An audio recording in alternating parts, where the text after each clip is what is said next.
Qadrdonlar, O'zbekistonda yangilik. Shunday qilib uruyni tashlasangiz ham uruyda turadigan tomlar bo'ladi. Bu nima deganlarga penal ombos bo'ladi, eng zo'ridan bo'ladi. Oltiariqlik ustakalarimiz zo'r qilib penal omboslarni qilib beryapti. Qishda issiqqina, yozda salqin. Tomga buni afzalligi nima loy ombosdan deganlarga, loydan yengil bo'ladi.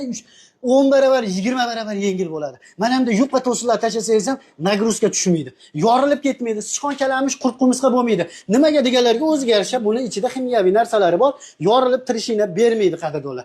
5 santimetrlik qalinlikda bo'lsa, xo'p, 35 ming so'm. Agar 7 santimetrlik qalinlikda bo'lsa, 40 ming so'm.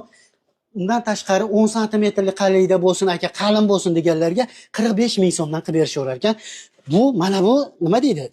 O'sha paraizolyatsiya, ya'ni havo o'tkazadigan narsa ekan, to'sin chirimaydi, vassa chirimaydi. Eng zo'ridan bo'ladi. Mana shu materiali, mana shu bitishi qadrdonlar 35 mingdan boshlab 45 minggacha 5, 7